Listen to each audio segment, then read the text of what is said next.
और मैं हूं नुपुर गुलाटी और हम हैं बायोमैनिक्स पर, जहां पर हम लोग डिस्कस करने जा रहे हैं सभी प्रीवियस ईयर क्वेश्चंस को। आज हम करेंगे सीडीएस का 2017 का पार्ट 1।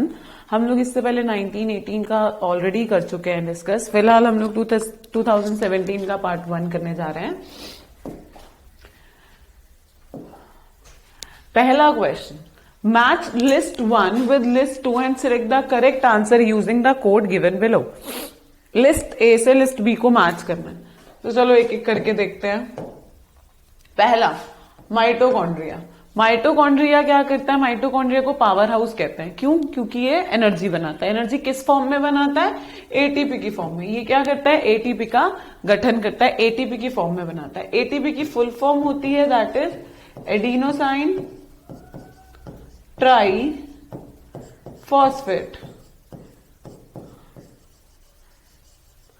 एडिनोसाइन ट्राइफॉस्फेट ये एनर्जी होती है। तो ए का हो गया 4। पहले ए का 4 देख लो किस किस के पास है, या तो ये दो तो पहले गलत है। ठीक है। दूसरा, क्लोरोप्लास्ट। क्लोरोप्लास्ट का काम क्या होता है? क्लोरोप्लास्ट क्या करती है? बेसिकली क्लोरोफिल को रिलीज करती है सो दैट की फोटोसिंथेसिस हो जाए।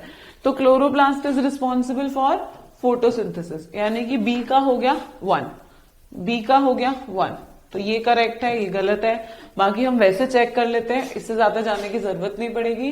क्लोरोप्लास्ट का फोटोसिंथेसिस, राइबोसोम का प्रोटीन सिंथेसिस, लाइसोसोम का इंटरसेल्यूलर डाइजेशन और माइटोकॉन्ड्रिया का एटीपी फॉर्मेशन। ये बेसिकली होता है। ठीक है, तो इसका करेक्ट आंसर इज सी। चलिए चलते हैं नेक्स्ट क्वेश्चन की तरफ। Human insulin molecule is composed of one alpha chain having 21 amino acid, beta chain having 30 amino acid. How many functional insulin gene occur in an adult human? देखो भाई, ये question है उन्होंने सिर्फ घुमाने को दिया है, इतना बड़ा कि उसके पास 21 है। अगर यहाँ पर 11 भी कर देता, यहाँ पर 40 भी कर देता, तो भी हमें फर्क नहीं पड़ता, क्योंकि हमारे लिए आंसर क्या होता? हमेशा सेम होता। ह्यूमंस के अंदर फंक्शनल जीन इंसुलिन की सिर्फ एक है, वो चाहे 21 की हो, चाहे 31 की हो, चाहे वो 11 की हो। इसको अंदर कोई सॉल्व नहीं करना। हमें बस ये ध्यान रखना है कि भैया अगर मैं ह्यूमंस की बात करूं तो ह्यूमंस में होता क्या है? बेसिकली ह्यूमंस प्रो इंसुलिन बनाता है। वो प्रो इंसुलिन लेटर ऑन जाकर अपने सल्फाइड बॉन्ड्स को ब्रेक करता है and finally converts into insulin. ये पहले प्रो इंसुलिन बनाता है, फाइनली ये क्या बना देता है? इंसुलिन को बना देता है, इंसुलिन फॉर्म कर देता है। तो इसके पास बेसिकली फंक्शन जीन कितने रहते हैं? 1। तो इसका करेक्ट आंसर इज 1 हमेशा। ठीक है, ह्यूमंस की बात कर रहा है, मैमल्स की यूजुअली बात कर रहा है, तो इसके पास फंक्शनल जीन कितना होगा? सिर्फ एक फंक्शनल जीन होगा। ठीक है जी, आगे चले। Next question, a biological community in its environment such as pond, an ocean, a forest, even an aquarium. भाई एक बायोलॉजिकल कम्युनिटी है जिसमें वो फॉरेस्ट को कंसीडर कर रहा है, जिसमें वो एक्वेरियम को कंसीडर कर रहा है, जिसमें वो ओशन को कंसीडर कर रहा है या पॉन्ड को कंसीडर कर रहा है। मतलब पानी आ गया, यानी कि वाटर के सारे आ गए जितने भी हैं। फॉरेस्ट आ गया, यानी कि लैंड पर रहने वाले एनिमल्स और स्पीशीज आ गई। ठीक, तो बेसिकली इसने इक्वेटिक से टेरेस्ट्रियल को कंपेयर कर दिया। इक्वेटिक टेरेस्ट्रियल जब हम लोग पूरा कवर करके देखते हैं तो it is called as ecosystem. इसको हम लोग क्या बोलते हैं? इसको हम लोग बोलते हैं इकोसिस्टम। इकोसिस्टम, पारिस्थितिकी तंत्र, this is called as an ecosystem. चलिए नेक्स्ट क्वेश्चन की तरफ चलते हैं। Most ozone gas is located in the atmospheric layer of. भाई कौन सी लेयर में जो होता है हमारी ओजोन गैस रहती है? हम लोग जब प्लेन्स पर ट्रेवल करते हैं, एरोप्लेन में हम लोग ट्रेवल करते हैं, तो हम जब प्लेन में जाते हैं तो हम सिर्फ उसी लेयर तक जाएंगे जहां पर ओजोन है। उससे ऊपर मिटेओर्स, मिटेरॉइड्स ये सब आने लगेंगे। क्यों ऐसा? क्योंकि हमको ओजोन लेयर क्या करती है? यूवी रेडिएशन से प्रोटेक्शन देती है, तो हम भी सिर्फ वहीं तक मूव करते हैं। तो हमारे पास जो ओजोन लेयर रहती है वो कहाँ रहती है? स्ट्रेटोस्फेयर पे। ओजोन लेयर जो मैक्सिमम स्टोर्ड रहती है वो कहाँ रहती है? कौन सी लेयर पे? स्ट्रेटोस्फेयर पे, समतापमंडल में। ठीक है, तो इसका करेक्ट आंसर इज स्ट्रेटोस्फेयर, समतापमंडल। Next, What are the main constituent of biogas? Biogas क्या होता है? जब भी हम बायोलॉजिकल वेस्ट को जमीन के अंदर भर देते हैं, जमीन के अंदर डंप कर देते हैं, जमीन के अंदर डंप करने के बाद में उसको कवर कर देते हैं, तो उसमें कुछ बैक्टीरिया ऐसे ग्रो करते हैं जिनको ऑक्सीजन की रिक्वायर्ड नहीं है, ऑक्सीजन को रिलीज करते हैं, जो डेड और डिकेइंग पर खाते हैं, जिन्हें डीकम्पोजर्स बोलते हैं। उससे गैस प्रोड्यूस होती है which is called as biogas. तो बायोगैस बेसिकली, बायोगैस का कॉन्स्टिट्यूएंट सबसे ज्यादा किस में होगा, मतलब बायोगैस में सबसे ज्यादा कॉन्स्टिट्यूएंट किसका पाया जाता है? वो होता है हमारा मीथेन एंड कार्बन डाइऑक्साइड। सबसे ज्यादा पाया जाने वाला जो कॉन्स्टिट्यूएंट रहता है वो रहता है हमारा मीथेन एंड कार्बन डाइऑक्साइड। यहां कोई दिक्कत? आगे चलें।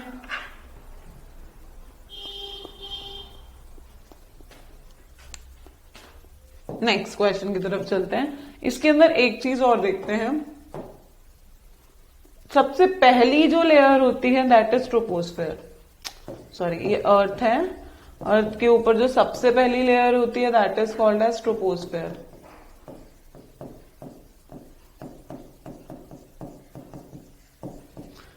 Second layer stratosphere.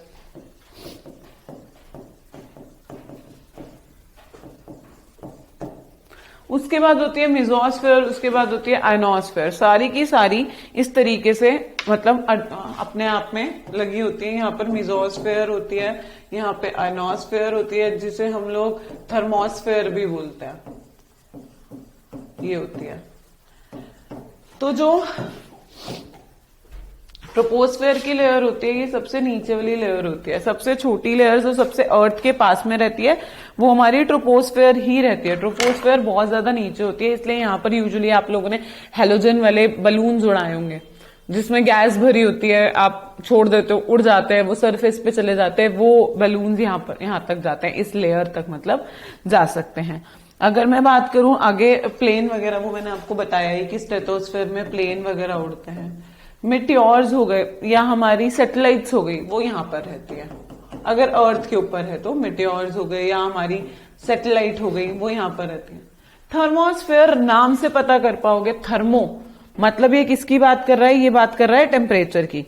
तो अगर ये टेम्परेचर की बात कर रहा है तो यहाँ का टेम्परेचर कितना होगा? यहाँ का टेम्परेचर बहुत ज्यादा होगा, इसलिए यहाँ पर प्लेन्स या रॉकेट्स है ये सब नहीं जा सकते। तो हमको क्या करना पड़ता है? कोई भी चीज जो घूम रही है अर्थ एटमॉस्फेयर के अंदर, उसको हम लोगों को इस वाली लेयर से पार करना पड़ता है, सो दैट की ग्रेविटेशन इस लेयर तक काम करेगी, उसके बाद में नहीं करेगी। ये पूरा है अर्थ। सबसे पहली layer troposphere, stratosphere, mesosphere and thermosphere. चलो next, the foul smell of urine. भाई यूरिन में स्मेल आती है, ठीक है, वो किसकी वजह से आती है? एक हेल्दी इंसान है, वो हेल्दी डाइट ले रहा है। एक हेल्दी इंसान है, वो अच्छा खाना खा रहा है, हेल्दी डाइट ले रहा है, हेल्दी डाइट ले रहा है और हेल्दी फूड खा रहा है।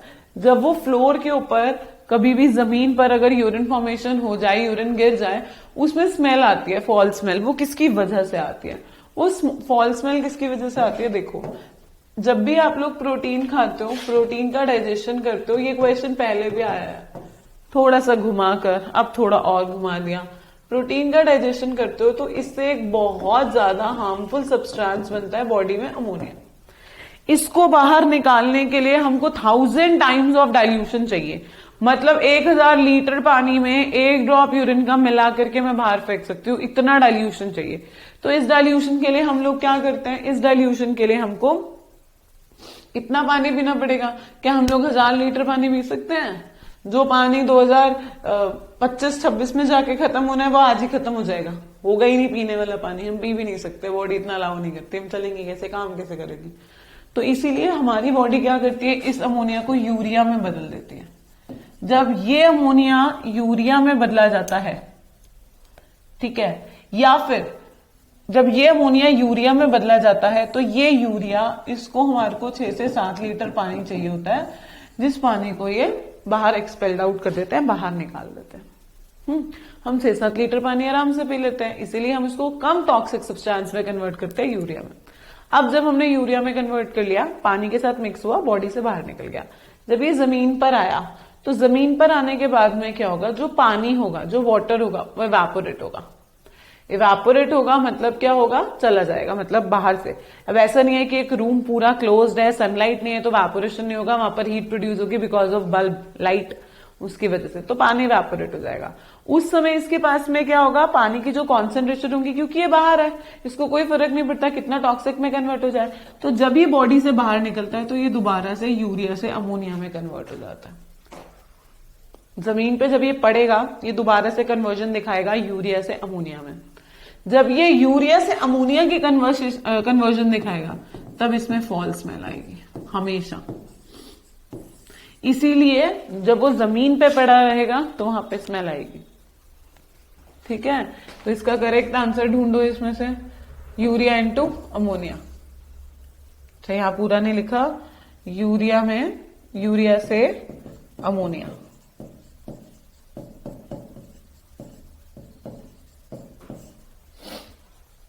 ठीक है जी, आगे चले नेक्स्ट क्वेश्चन की तरफ। Which of the following is incorrectly match. ये सारी चीजें जो लिखी हैं ये क्या है, ये एग है।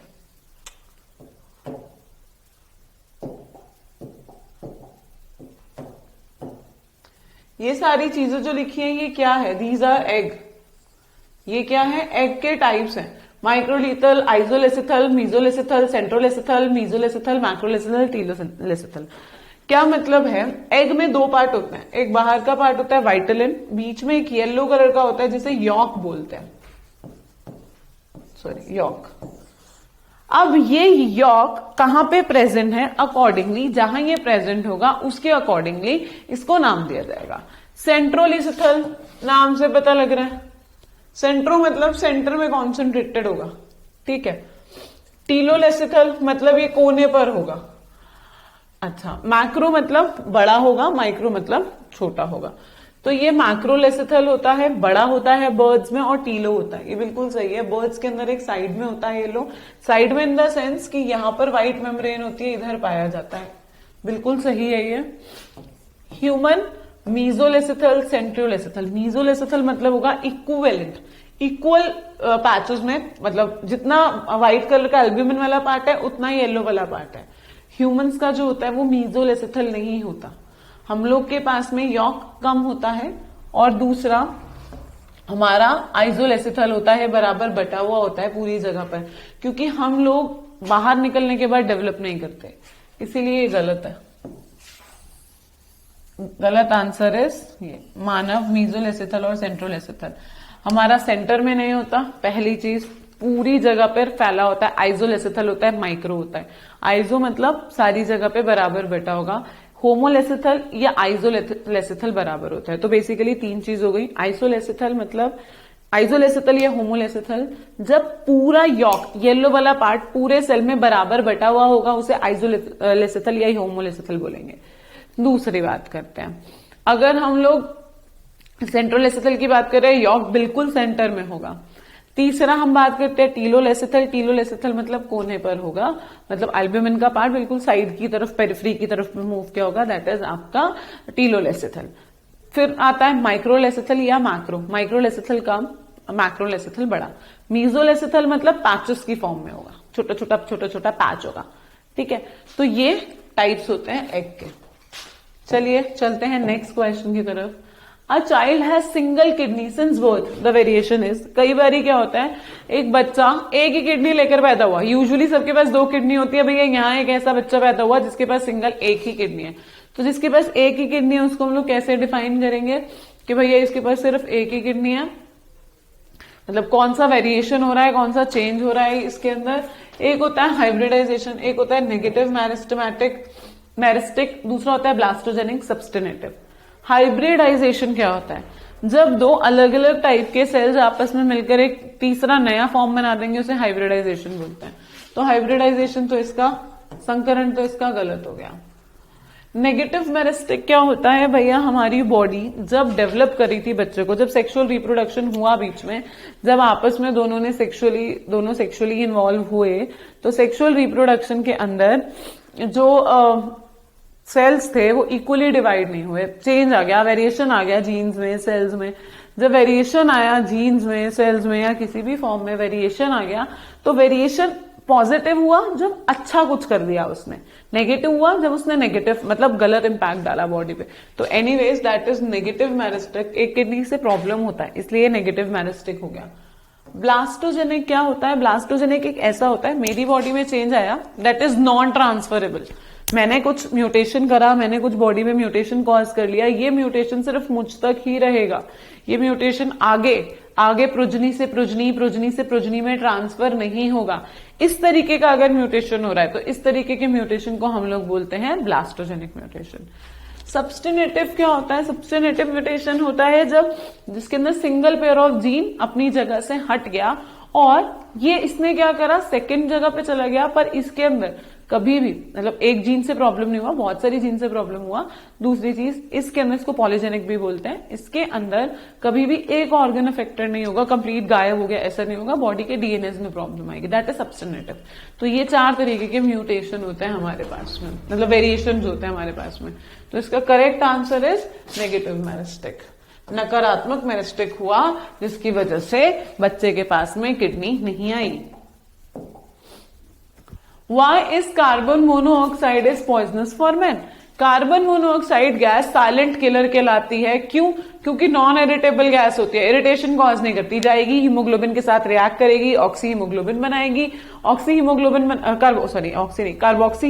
बनाएगी, कार्बोक्सी हीमोग्लोबिन बनाने के साथ इरिवर्सिबल बॉन्ड बनाएगी। इरिवर्सिबल मतलब ये छोड़ेगी नहीं उसको, घनिष्ठ प्रेम, वो वाले सुना है ना, हीर रांझा, रोमियो जूलियट, ऐसा वाला प्यार है इसका। भाई अगर इसने एक बारी पकड़ लिया तो ये छोड़ेगी, अगर इसने एक बारी हीमोग्लोबिन को कार्बन मोनोऑक्साइड ने पकड़ लिया तो ये छोड़ेगी नहीं उसको, ये पकड़ के ही रखेगी उसको।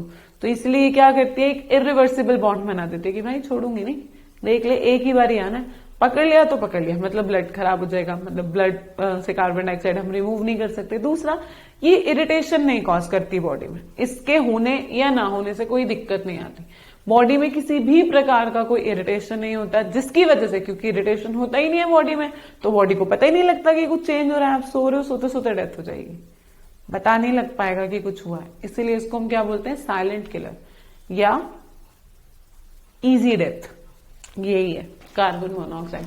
इसलिए मना करते हैं कि भैया हीटर चला के घर में मत सो।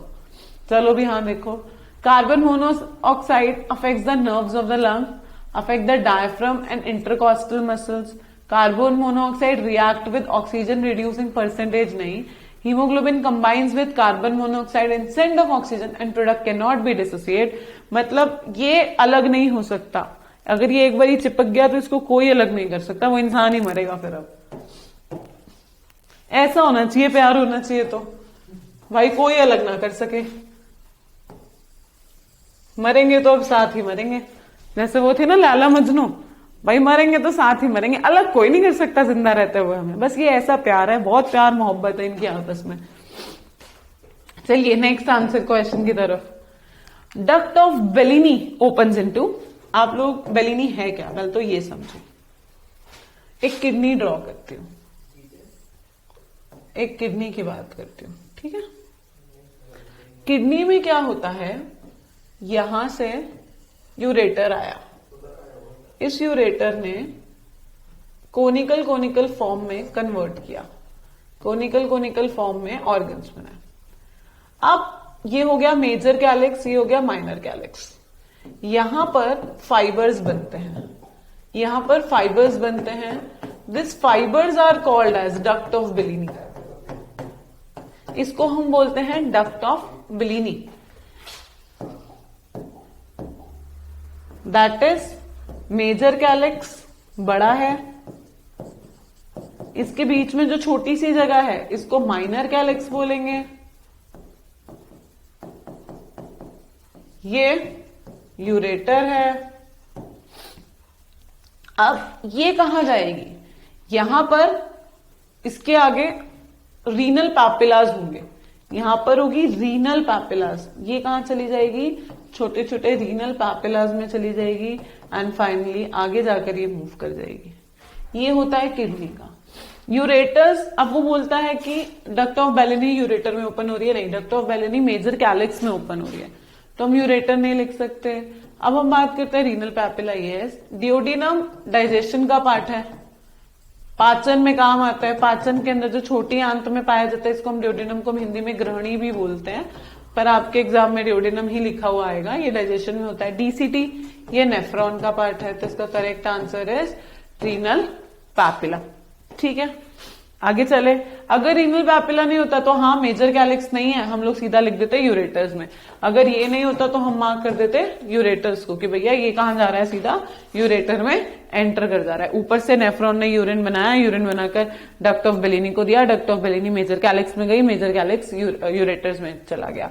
तो आप लोग यहाँ पर यूरेटर्स भी मार्क कर सकते हो, यूरिनर। ठीक है, यूरिनर नहीं बोलते इसे बोलते हैं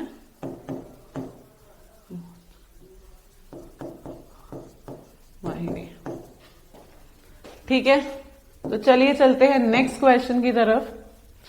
फिलहाल इस क्लास को फिनिश करते हैं, इसी क्वेश्चन के साथ मिलेंगे नेक्स्ट क्लास न्यू क्वेश्चन के साथ। 2017 का पार्ट 2 का सीडीएस का पेपर। मैं आपको बार बार बोलती हूँ कि भैया प्रीवियस ईयर छोड़कर नहीं जाना। क्यों? क्योंकि प्रीवियस ईयर के जो एक सही 3 गलत हैं, वो 3 गलत क्यों है वो भी हमें ध्यान रखना है। तो इसीलिए हम लोग इसको सारे प्रीवियस ईयर क्वेश्चन को अच्छे से करेंगे। स्क्रीन पर इंस्टाग्राम, टेलीग्राम सब कुछ लिखा हुआ है, आप किसी भी जगह पर आकर मुझे व्हाट्सएप पे भी कर सकते हो, नंबर है। आप लोग मुझे कोई भी डाउट है तो किसी भी टाइम पर मैसेज कर सकते हो, मैं आप लोगों को इसका आंसर करेक्टली बता दूंगी। फिलहाल इस क्लास को फिनिश करते हैं। मैं हूं नुपुर गुलाटी आपके साथ में, और मिलेंगे अगली क्लास सीडीएस 2017 के पेपर पार्ट 2 के साथ। तभी तक के लिए टाटा बाय बाय।